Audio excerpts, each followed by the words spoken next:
Welcome back to another book hot take. My name is Gabby. This is my channel where we do all things book reviews, book related, book hot takes. Today, we're going to be talking about this very heated debate that I've been seeing going around on TikTok.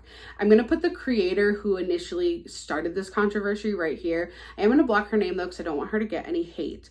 But she posted this long controversial video that has since been taken down. Otherwise, I would put it up here for you, where she talks about how she doesn't need to read diverse books and why she feels that way. But the primary hot take in that is that she feels like if you enjoy reading LGBTQ romances, especially if they have the spicy scenes, as she put it, then you're gay. And I think that warrants some more discussion. So let's hop into it. Among the problematic things that she says that she doesn't want to read diverse books, and that is like her primary point of this. A lot of people were calling her out for having only read white authors, and I will say I think it is very normal, very typical for readers to just pick up a book, pick up whatever is popular right now, read it, enjoy it, review it. That's fine. I think we're all guilty of that. I don't think everybody is picking it up and researching the author before they read it, and if you do, that's really cool.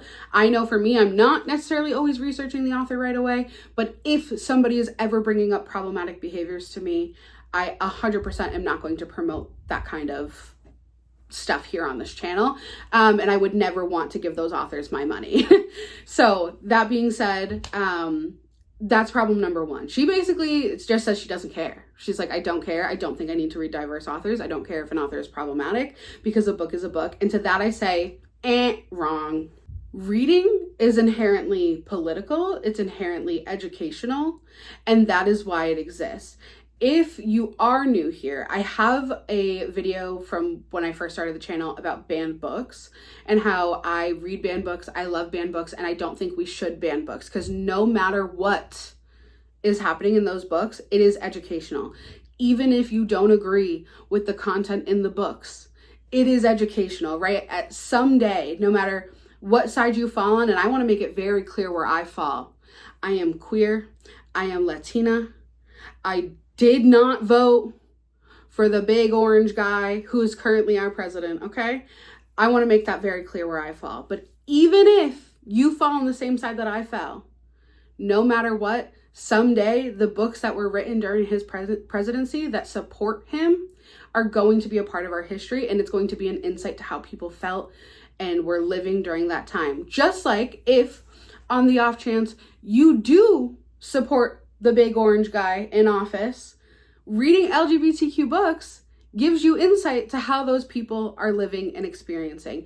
It is political. And if you come in here and you say, no, reading's not political, it's my escapism, that tells me that you're probably reading romantasy. And romantasy is inherently still political because all of those fantasy worlds are created from a political structure that is happening somewhere in the US now or previously, or an idealistic version of a political structure that could happen later on in life. So no matter what, it's political. And no matter what you're learning and you're growing. So to say that like you don't read for those things, that's fine if that's not your intended purpose, but it just comes along with the price of reading. So it's going to happen. To say that you shouldn't read, right? To put out this idea that you should not read books that don't share the same experience as you, whether that is LGBTQ romance and smut, or even just this idea of like, I'm Latina, so I'm only going to read books with Latina characters by Latina authors, inherently is its own form of censorship, right? And I just don't think we should be censoring books at all. When we choose to only read books that reflect our reality, we're choosing not to see outside of ourselves, and we fear what we don't know, right? So this is, I think, a big issue we see in the world right now, where people don't understand a queer experience or a Black experience or a brown experience or the immigrant experience, and so they fear it.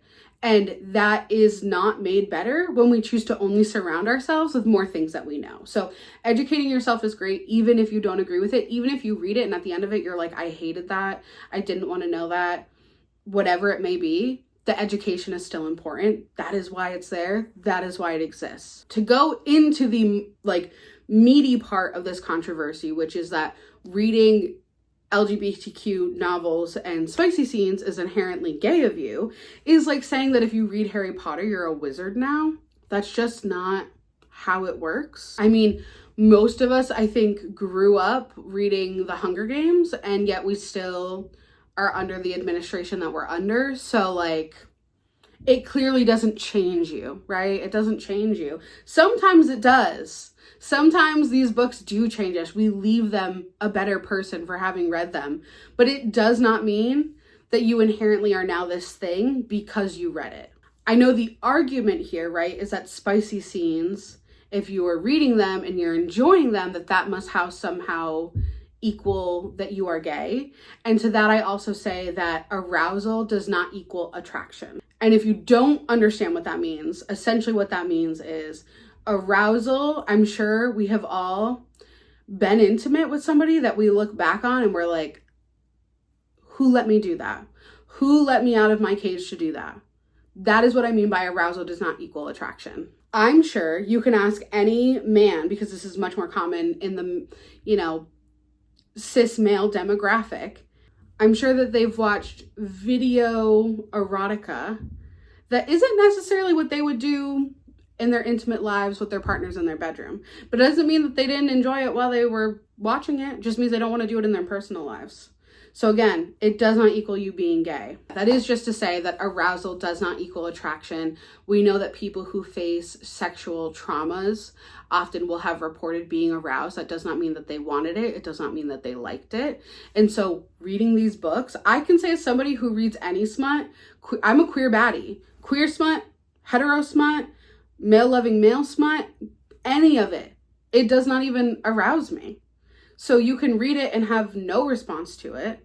You can read it and have a response to it and it doesn't dictate your sexuality. And I would also just throw it out there that like, I also doth protested too much and said that I was adamantly not interested in woman loving woman interactions and things. So, and here I am as a queer baddie now. So take that for what you will. If you're protesting that much, maybe you have some inner stuff to work on. Maybe look up the lesbian doc and go from there. But that is my stake in it.